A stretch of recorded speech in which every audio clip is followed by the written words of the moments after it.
merci beaucoup à l'équipe du CNR de Bordeaux de m'avoir proposé de présenter les actualités cliniques et thérapeutiques au cours des myosites. Navré de ne pas pouvoir être là en présentiel avec vous aujourd'hui euh, en raison des grèves, mais je suis ravi que la technologie distancielle là, nous permette quand même d'être à moitié ensemble. Et alors, pour cette actualité, eh bien, en fait, sur la dernière année, il y a presque 2000 articles qui ont été publiés sur ce sujet. Et pour tenir dans les 15 minutes, j'en ai sélectionné 5. Les deux premiers articles dont je voudrais vous parler concernent les auto-anticorps. Et pour replacer le contexte de ces articles, vous savez qu'il y a environ 20 auto-anticorps qui sont détectables en routine et dont les données nous indiquent qu'ils sont utiles au diagnostic et à la classification des myosites. Mais pourtant, les critères ACR-EULAR actuels prennent en compte uniquement l'anticorps anti-JO1 pour le diagnostic des myosites et pas les 19 autres auto-anticorps associés aux myosites. Et ces critères reconnaissent seulement 4 groupes de myosites pour la classification, alors que potentiellement, si chaque auto-anticorps est utile, il y a autant de sous-groupes qu'il y a d'auto-anticorps. Et donc, dans ce contexte, se poser cette double question, quelle est la performance des critères ACR-EULAR actuels pour le diagnostic des myosites quand il y a un anticorps qui est différent de l'anticorps anti-JO1, et puis quel est l'apport d'une classification qui serait basée sur les auto-anticorps des myosites plutôt que basée sur les 4 sous-groupes ACR-EULAR de myosites. Alors, pour répondre à ces questions, le groupe américain de Mamen a étudié plus de 500 patients atteints de myosites qui avaient un des 9 auto-anticorps qui vous est listé sur la diapositive, et chacun de ces anticorps a été identifié par au moins 2 techniques différentes. Vous voyez qu'aucun des patients n'était atteint de myosite à inclusion. Les auteurs ont testé les critères ACR-EULAR dans cette cohorte et la bonne nouvelle, c'est que 9 patients sur 10 étaient correctement diagnostiqués comme atteints de myosite avec ces critères ACR-EULAR. Mais cependant, 4% de ces patients étaient incorrectement classés comme atteints de myosite à inclusion par ces critères ACR-EULAR, alors que, je vous le rappelle, aucun de ces patients inclus n'avait une myosite selon les experts. Et les patients avec anticorps anti-HMGCR ou anticorps anti-SRP étaient les plus à risque de ce faux diagnostic de myosite à inclusion par les critères ACR-EULAR. Vous voyez qu'un patient sur 10 avec ces auto-anticorps était diagnostiqué à tort comme atteint de myosite à inclusion par les critères ACR-EULAR. Autre problème de ces critères ACR-EULAR, eh c'est que presque un patient sur 10 n'était pas diagnostiqué comme atteint de myosite, alors que ces patients avaient une myosite selon l'expert. Et ce risque de non-diagnostic de myosite par les critères ACR-EULAR atteignait 50% pour les patients qui avaient un anticorps anti-PL7, 20% pour les patients qui avaient un anticorps anti-HMGCR et environ 10% pour les patients qui avaient un anticorps anti-MDA5, un anticorps anti-PL12 ou un anticorps anti-SRP. En somme, ces résultats montrent que ces critères ACR-EULAR exposent, dans leur forme actuelle, à un faux diagnostic de myosite à inclusion et à un risque de non-diagnostic de myosite chez les patients qui sont porteurs d'anticorps autres que anti-J1. Alors, deuxième partie de la question, est-ce que ces anticorps nous aident plus pour la classification que les sous-groupes ACR-EULAR? Alors, pour cela, les auteurs ont réalisé une analyse factorielle des données cliniques des patients. Dans cette analyse, chaque point est un patient qui se projette sur le plan factoriel plus ou moins proche des autres suivant sa ressemblance ou sa dissemblance clinique. Et lorsque les auteurs distinguaient les patients sur la base des anticorps, ils identifiaient des sous-groupes qui tendaient, vous le voyez, à occuper des positions différentes sur le plan factoriel. Au contraire, quand les auteurs distinguaient les patients par les 4 sous-groupes ACR-EULAR, eh bien, ils identifiaient des sous-groupes qui tendaient à se chevaucher sur le plan factoriel. Et cette capacité de prédiction du phénotype sur le plan factoriel peut être mesurée de façon mathématique au moyen de ces deux paramètres, et cette analyse quantitative de la capacité à prédire le phénotype était en faveur des auto-anticorps par rapport au sous-groupe ACR-LR. Et donc, l'ensemble de ces données indique que les anticorps sont utiles pour le diagnostic et pour la classification, et qu'ils prédisent mieux le phénotype des patients atteints de myosite que les sous-groupes ACR-LR. Ces résultats sont importants, mais ils ne sont peut-être pas tout à fait transposables à la vraie vie, en particulier parce que dans cette étude, les anticorps étaient systématiquement confirmés par l'immunoprécipitation, qui est la technique de référence, mais qui n'est pas disponible en routine. En fait, le contexte de la vraie vie, c'est plutôt celui-là, celui d'une grande variabilité de disponibilité et de qualité des antigènes des kits commerciaux disponibles pour la recherche des auto-anticorps des myosites. Et il y a en particulier des soucis de qualité ou de disponibilité pour les anticorps anti-TIF1 gamma et pour les anticorps antisynthétase rares. Alors, comment utiliser les anticorps des myosites dans la vraie vie? Pour répondre à cette question, 20 experts des myosites se sont réunis pendant 2 jours aux Pays-Bas et ils ont établi un consensus sur quand rechercher ces anticorps, comment rechercher ces anticorps, comment rendre les résultats. Alors, le détail des recommandations est disponible dans la publication que je vous invite à lire, mais en résumé, ces anticorps devraient être recherchés quand il y a une myopathie ou une éruption cutanée évocatrice, une polyarthrite pour laquelle il n'y a pas de diagnostic de polyarthrite rhumatoïde et ou une pneumopathie interstitielle diffuse. Si on évoque une myosite, les anticorps suivants, dits spécifiques des myosites, devraient être recherchés de façon guidée par le phénotype. Et s'il y a une suspicion de syndrome de chevauchement, il faudra aussi rechercher les anticorps spécifiques de myosite, mais rechercher en plus l'anticorps antinucléaire et les anticorps associés aux connectivites, dont la liste n'est pas établie dans le consensus, de façon guidée par le phénotype et par la fluorescence sur cellules HEP2. Il faudrait utiliser une deuxième technique de confirmation dans 3 situations, en cas d'anticorps multiples, en cas de discordance séroclinique et en cas de dermatomyosite séronégative du fait de la faible sensibilité des anti-TIF1 gamma avec les kits commerciaux actuels que je vous présentais dans le contexte. Les résultats devraient être rendus dans les 7 jours et même dans les 24 heures avec un appel au clinicien dans les situations de pneumopathie interstitielle rapidement progressive. Ces résultats devraient être semi-quantitatifs et décrivant l'aspect de la fluorescence sur cellules HEP2 en utilisant la classification internationale destinée à cette description. Et ces recommandations sont importantes car il s'agit des premières recommandations pour l'utilisation des auto-anticorps pour le diagnostic des myosites. Donc, en résumé, quoi de neuf sur cette actualité clinique? Eh bien, 2 choses dans cette sélection. On a maintenant une sorte de démonstration mathématique de l'utilité des anticorps pour le diagnostic et la classification des myosites. Et on a des premières recommandations pratiques pour utiliser ces auto-anticorps. Alors, quoi de neuf sur le deuxième volet de cette actualité, l'actualité traitement? Eh bien, pour replacer le contexte, vous savez qu'il n'y avait à l'heure actuelle aucun traitement approuvé pour les myosites. Et les immunoglobulines intraveineuses étaient cependant utilisées hors AMM sur la base de leur efficacité dans les DM réfractaires qui avait été montrée par un petit essai randomisé contrôlé qui a été publié il y a maintenant 30 ans. Cette année a été publié le premier essai qui a conduit à un traitement approuvé au cours des myosites.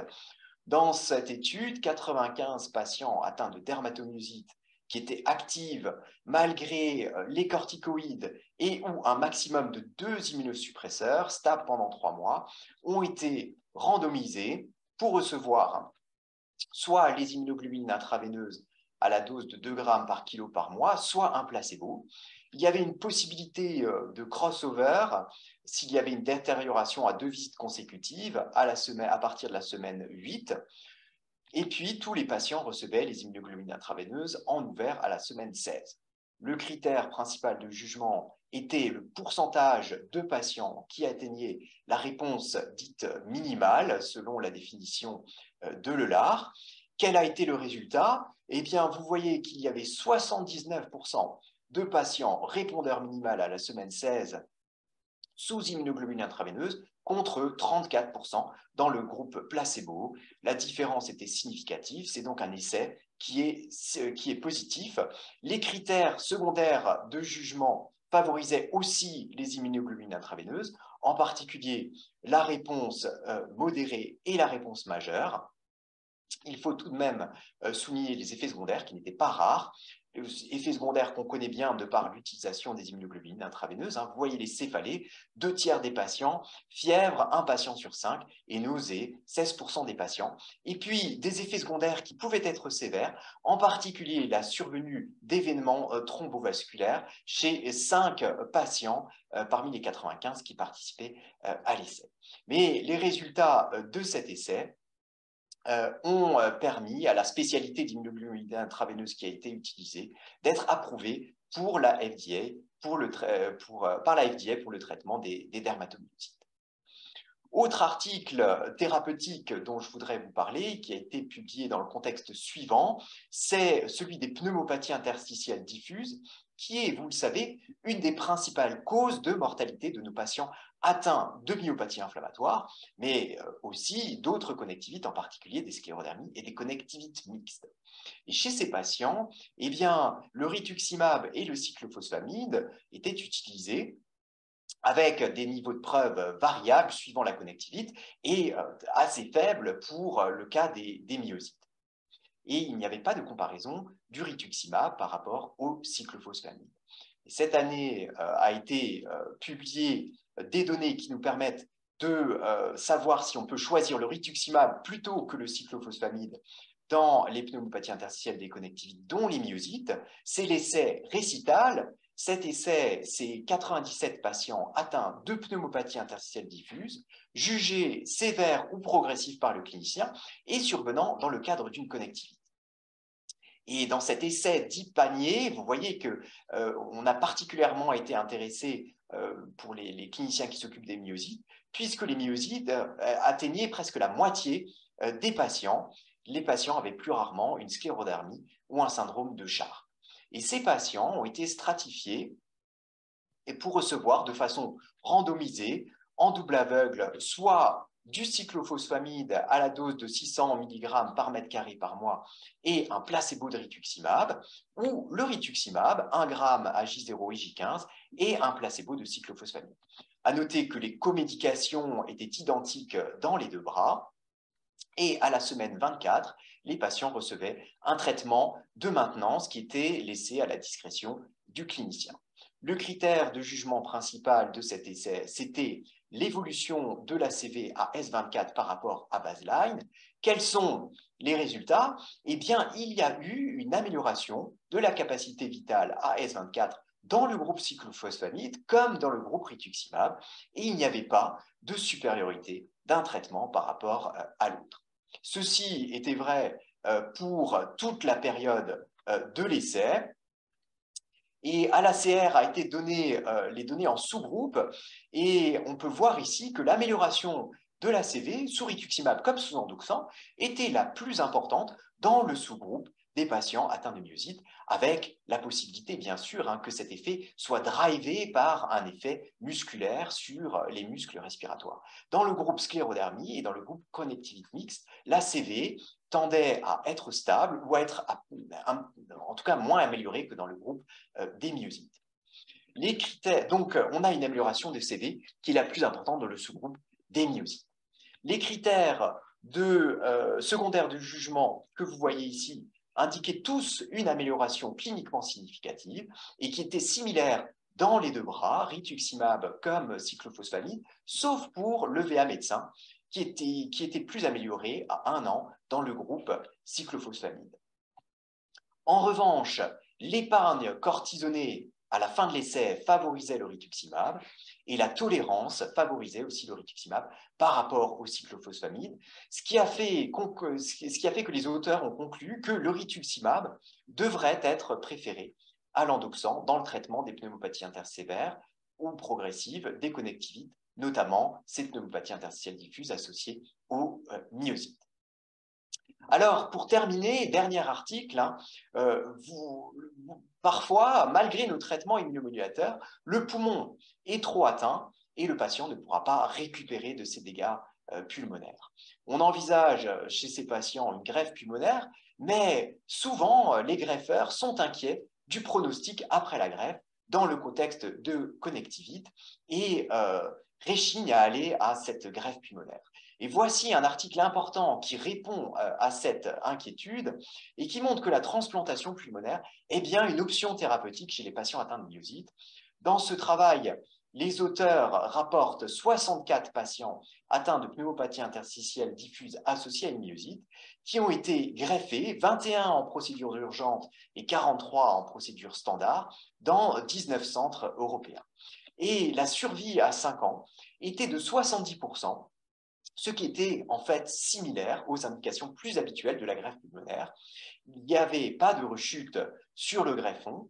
Les facteurs de risque de mortalité étaient l'atteinte musculaire, l'atteinte cutanée, la dialyse en soins intensifs, la dysfonction du greffon, ce qui n'est pas très spécifique à 72 heures, et le nombre d'immunosuppresseurs avant la greffe. Et cet article nous montre donc que la transplantation pulmonaire est une option de traitement pour nos patients atteints de myosite. Alors, quoi de neuf sur ce volet d'actualité traitement? Eh bien, les immunoglobulines intraveineuses sont le premier traitement approuvé pour les dermatomyosites. Le rituximab pourrait être préféré par rapport au cyclophosphamide dans les pneumopathies interstitielles sévères et ou progressives des connectivites, dont les myosites, et la transplantation pulmonaire est une option thérapeutique pour les patients atteints de pneumopathie interstitielle diffuse associée à la myosite. Et je rappelle qu'il existe des RCP PID en procédure d'urgence par le biais de l'AFI2R.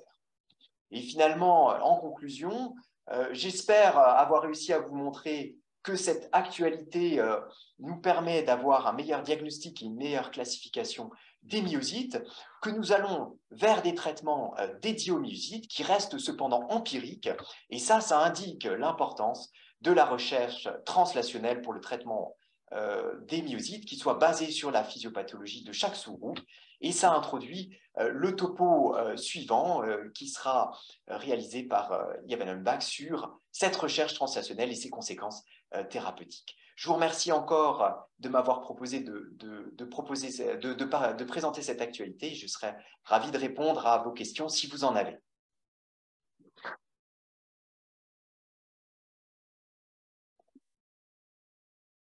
Bien, merci. Je ne sais pas s'il y a des questions dans la salle.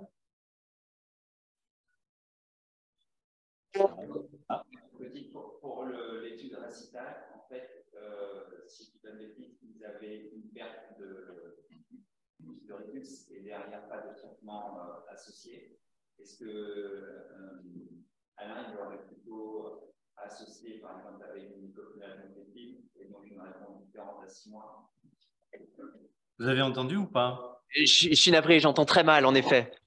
En effet récital, et Christophe demandait, bon, dans le bras Ritux, il n'y a pas eu de traitement immunosuppresseur associé. Est-ce que si on avait ajouté, par exemple, du CellCept, ouais, on aurait pu avoir des résultats différents? Tout à fait. Oui, merci beaucoup pour cette question, parce que je pense, et les auteurs d'ailleurs de la publication le soulignent dans la discussion, il est vraisemblable que l'efficacité du Ritux ait été sous-estimée par rapport à ce qu'on fait dans la pratique courante, puisque dans l'essai, le rituximab était utilisé en monothérapie, alors que dans la pratique courante, il est généralement associé à un autre immunosuppresseur, en particulier le CellCept. Et donc là, l'essai, bien sûr, ne le démontre pas, mais il y a fort à parier qu'une association rituximab et CellCept aurait été supérieure à l'utilisation de l'endoxan. Ce qui fait un argument en plus pour préférer le rituximab par rapport à l'endoxan. Après, pour les immunoglobulines, finalement, maintenant, est-ce que vous préconisez systématiquement leur utilisation avec aussi l'impact que ça peut avoir sur la moindre utilisation de corticothérapie chez ces malades. Oui, alors dans l'essai immunoglobuline intraveineuse, hein, eh bien, les patients rentraient dans l'essai à la condition qu'ils soient en échec d'un traitement par corticoïde et ou d'un immunosuppresseur avec un maximum de 2 immunosuppresseurs. Et donc, ceci valide finalement l'utilisation qui était faite de ces traitements dans les recommandations actuelles, en particulier les recommandations du PNDS. Et donc, ça n'a pas modifié notre pratique. On attend encore les termes exacts de l'AMM en France. Et puis, il y aura vraisemblablement une actualisation du PNDS dermatomyosite qui date de 2016, hein, donc qui nécessite une actualisation.